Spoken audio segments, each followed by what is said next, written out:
It's coming around to that time of year again where everybody start asking the question, what content is missing in the FGC? And I think for once, I got something to say about this. I think it's time the FGC start acknowledging arena fighters and platform fighters. Ever since the return of Core Gaming in his latest video, Every Fighting Game Type Explained, I realized how the FGC is kind of dismissive of two very important subgenres in fighting games: the platform fighters and arena fighters. To me, this never made sense because even though the FGC doesn't thrive from just pick the popular thing, these subgenres are definitely important to fighting games entirely and have numbers usually that can compete with some of the mainstream current titles. It also made no sense to me how before Dragon Ball FighterZ in 2018, we never had a mainstay Dragon Ball game at EVO. And there's been a lot of Dragon Ball fighting games. That means since the official name change in 2002 to officially being called EVO, Dragon Ball fighting games might never have been considered, due to thousands and millions of other factors, by the way, for up to 16 years. But before we get into this healthy, hearty, and very controversial discussion, can I talk about the Nixie controller right quick? Nixie Warrior Bluetooth GameCube controller is the truth for real. Compatible with GameCube, Wii U, Nintendo Switch version 3.00, PC, and can be used on PS5 with brick converter for most modern fighting games. PS, it's how I used to play Multiversus Heavy for the past 2 to 3 months. It comes with Hall effect sticks, so drift even after 2 to 3 months of everyday 3 to 4 hour use, and nothing, still fresh as new. It comes with HD rumble, mechanical LNR switches for amazing response time. If you use those shoulder buttons or back buttons a lot in games like Smash Bros, Rivals 8 or 2, or in general, these work like a charm, bruh. Also, the D-pad on the Nixie Warrior is insane, with it being an 8-way D-pad. Very clicky, very responsive. In wireless use, it has over 10 hours of playtime total. This controller is so much for the package, and if you're interested, make sure you hit the link in the description and cop one today. Thank you, Nixie, for sponsoring today's video. This controller slaps. Then I always hated somebody that goes, Smash Ultimate not a fighting game, bruh. And this is why when you say that, you look stupid, and I'm explaining, hear me out. Then I looked up over the course of the years it's been out. Since June 2024, Super Smash Bros. Ultimate and the game has sold over 34.66 million copies, meaning it is one of the best-selling Nintendo Switch games and the best-selling fighting game of all time. So congratulations, the party game is clipping the whole fighting game genre at that point, if you want to be like that. So I'm here today to ask the FGC, everybody that likes these games, I strongly feel like Dragon Ball Sparking Zero deserves a spot, or at least a chance, at EVO 2025 or sometime in the future. Now I know this might be weird coming from your boy. Like, I understand why arena fighters are usually not at EVO or considered or taken seriously by the FGC at this point. A lot of the times arena fighters are marketed to be a good package overall than the fighting component. As a fan of both, I even find myself frustrated with a lot of arena fighters when some of them don't even have basic functions such as lobby. Yeah, y'all don't understand. Y'all think some games not having some features is bad? You never tried to run an arena fighter tournament without lobbies. You haven't seen me run a JJK Curse Clash tournament. I love that game, fuck what social media is saying, but the fact that they didn't put an actual lobby with spectate irritates the hell out of me. It pisses me off. But I think we got time with Dragon Ball Sparking Zero. I think this is the time on some Professor Oak shit. So before we go into asking for Sparking at EVO, let's ask the big question here. What does it mean to be competitive? You gonna look real stupid if you walk around saying Sparking Zero can't be competitive. The truth is, anything can be competitive with a rule set in mind. Rules, that's the answer. Rules. Anything can become competitive with rules in a rule set. You might be asking, but why does this game have rules? Because an orderly set of rules of competition is central to any kind of sport IRL too. It simply states what can and cannot be done. Rules are designed to keep any one team from having a competitive advantage over another, as well as to keep order. And to be fair, all fighting games, even the main ones you see today, have some type of rules, regulations, or things to keep players in check from potentially having an advantage or even cheating. You can argue they are silly or stupid, but they help keep the games with integrity, fair, and fun overall too. And even if you don't like rules, there's tournaments without rules. Some people do on the internet just say, fuck it, we ball. In Grand Blue Fantasy vs. Rising, Jita's frying pan is banned due to sound effects that make a stupid loud boom sound. If you get hit, it makes it easy to hit confirm. And you know about the character Lunalu. If you know, you know. Critically acclaimed, one of people's favorite fighting game of all freaking time. Third Strike. At EVO, Gil is banned in that game. And even in some fighting games, especially Arxis has this problem a lot, certain colors are literally broken. It's hard to see certain moves. They can be annoying as hell to fight against. Just saying, rules can make anything competitive. So if your argument at this point is that DragonBall Sparking Zero still can't be competitive after all I just said so far, I'm not done cooking you. So here's the truth about Sparking Zero that a lot of people not gonna like to hear. Sparking Zero was probably the most popular kusoge fighting game of the 2000s. When I mean Sparking Zero, I mean Dragon Ball Z, Budokai Tenkaichi 2 and 3. People knew these games were broken as hell. The game has rules. It has meta to help you be able to play the game in a certain manner. Sparking Zero Tenkaichi is literally a fucking Wii ball game. So like, yeah, right now we all tilted by the cheese and the lag and different functions because things have evolved so much further in gaming nowadays. But I can't lie to y'all and be like, I was kind of somewhat prepared for this BS anyway. So right now, I'm going to teach you guys a segment on the word kusoge within fighting games for people that don't know. So I'm here to bring up some games that are kusoge, regardless if they dead or alive currently with people actively playing it online. I'm not going to go through this discussion of a game is dead because fighting games never really die because nowadays we have Discords.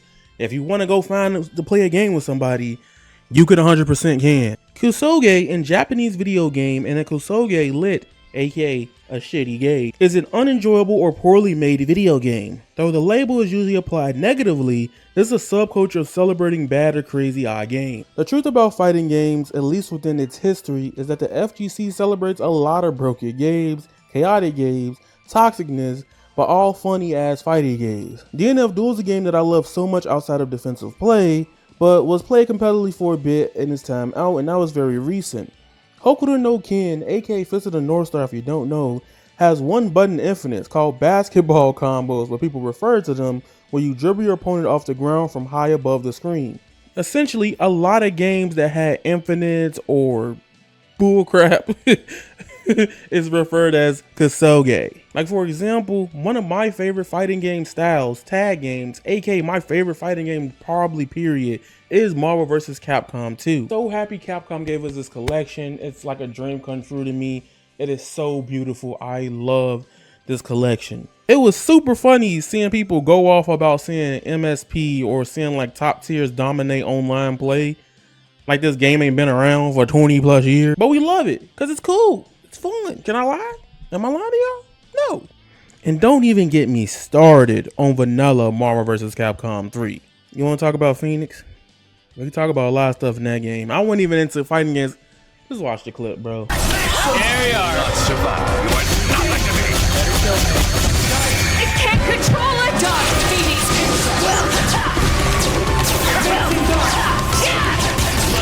Oh my god! Oh! What the hell? Too hot for you. Shit! The point I'm making is fighting games are never truly 100% balanced all the time.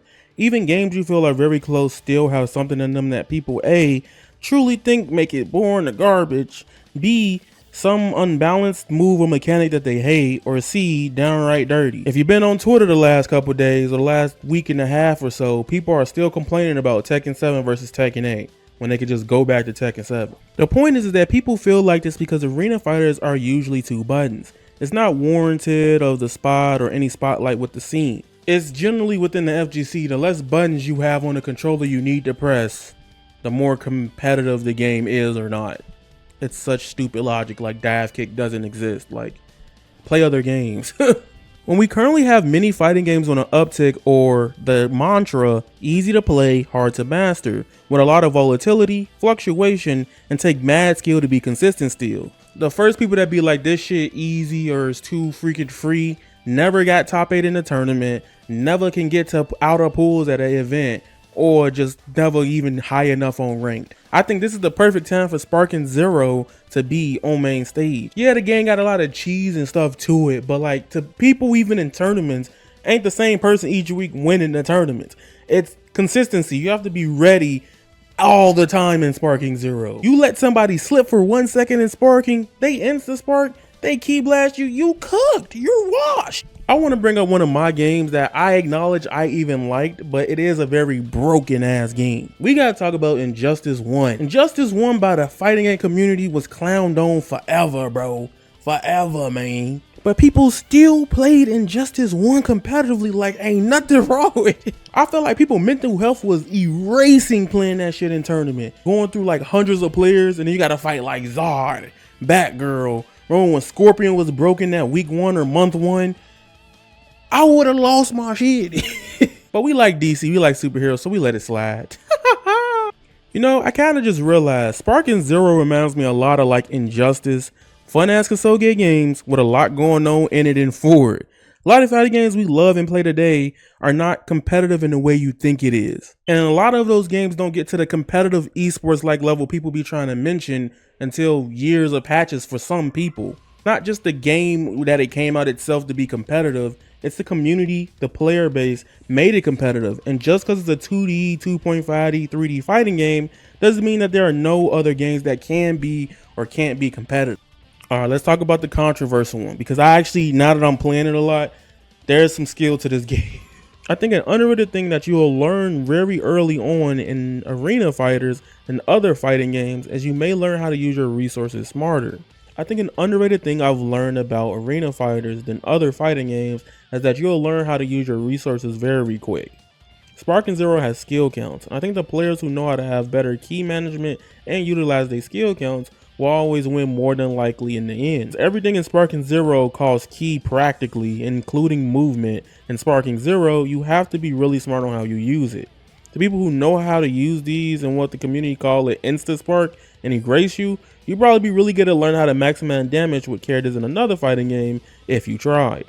Heck, I know Q-On, he's been playing anime games since the beginning of them online, and he's a Storm player, used to be, but he got to God of Destruction in Tekken 8. Now here's the part of the video it gets controversial. There's two things I currently don't think will be good for a competitive outlook of sparking, but at the same time, I do think there's ways you can make it interesting even as a big screen event. Vanishing Wars and its super counter.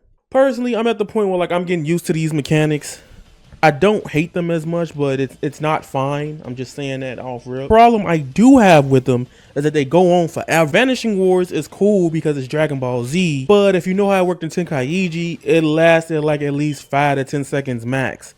Not almost 15 to 30, a half a minute. You know what I'm saying? Like, if they fix that, that just fixes a huge problem with the game. At least the pacing of the game will be better and it'll be more entertaining for people to watch overall. If somebody's on production at the event, you know, you had the two commentators come in, lean in and get hyped for the gameplay, put two people that like, yo, they vanishing, had them go crazy about it. I don't know. I think that'd be a cool way to do it. Super counter is a thing that if you know how to play the game, getting the timing right consistently is very hard, and not too many people know how to do it properly. Like, I watched so many different videos and it is not explained good at all from nobody. Like, there's probably one out there, but I've seen like 3 super counter guides or defense guides. I'm gonna make my own anyway, but a lot of them was pissing me off. I was like, bro, y'all saying something but not really explaining it. Y'all just showing it and then saying this is how you do it, and that doesn't work for everybody. But that still stands. People complain about everything in any fighting game. No fighting game is perfect. There's always a minority or a huge lump sum people complain about something at every tournament. If you've ever watched a Twitch chat for a fighting game event, you know how darn bad it is out there. Right now, you got people complaining about the neutral of Tekken 8 currently. People used to complain about Super Dash early DBFZ. And early Guilty Gear Strive, they legit complained about Happy Chaos, a whole character for maybe 1 to 2 seasons before they nerfed them. When Grand Blue Fantasy vs. Rising first came out, everybody was hating on 6XL as a mechanic move in the game forever. I'm just bringing up these quick examples because there's current parts of multiple mainstay fighting games that people just always gonna complain about. And like, yeah, Sparking ain't perfect. A lot of these big 3 fighting games that we have right now ain't perfect either, but You get around them, you learn how to counterplay them, and you get out of it. This reminds me of Melty Blood Type Lumina, one of my favorite fighting game series all the way. I think it's top 5, I could be honest, thinking off the top of my head right now. And Type Lumina, people was hating on Shield like every day. Like, oh my god, Shield is the worst mechanic in fighting game history. I can't believe they did this to Melty Blood Shield. This sucks. Bro, if you played the game, like, okay, yeah, it's annoying because it comes up, but like, just hit BC to get out the situation. If you actually played the game, you will understand that you could just like, all right, I'm done with this, I'm leaving. Just completely restart neutral. That ain't fun for you. That's another discussion for another day. But point still stands, there's more ways to alleviate certain problems people have with fighting games. Shoot, Street Fighter 6 is on its 2nd year right now. People are complaining about Drive Rush still, because they have this perfect view of, I don't want to get into Street Fighter. We'll get there one day on this channel again. At the end of the day, I do want to just talk about arena fighters. These games are not perfect, and I think we need to start adding them to the scene.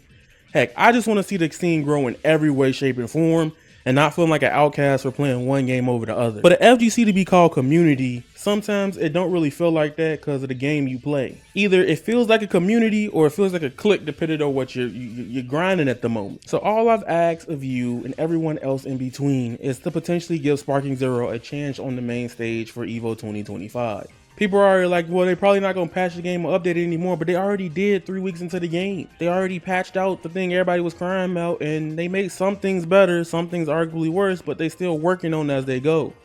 And Dragon Ball games get patches way more than most fighting games nowadays. That's been a known fact for at least since Xenoverse 2, and that's been around since 2016. Now, this could be all wrong after this could be 100% wrong after a month goes by of this video, and then they probably never touch the game again. Who knows?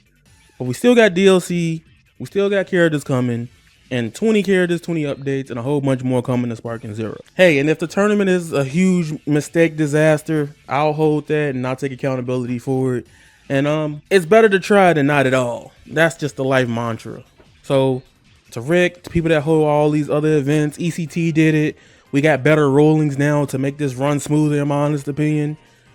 I think it's time for Sparking, arena fighters, and platform fighters too to be taken seriously, at least to some degree. So it's your boy Avataryaya. Make sure y'all enjoyed the video. Hit the like button and subscribe in the description down. What the fuck am I saying? Just hit the like button and subscribe. I ain't gonna do all that. You guys are golden, and that is raw. Squalor, peace, and I'm out.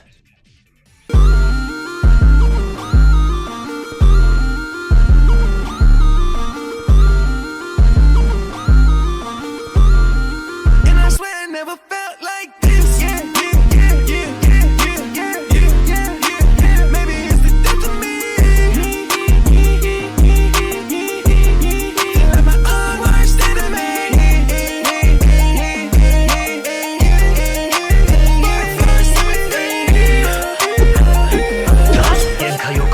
All right, who's next? Let's see who's stronger.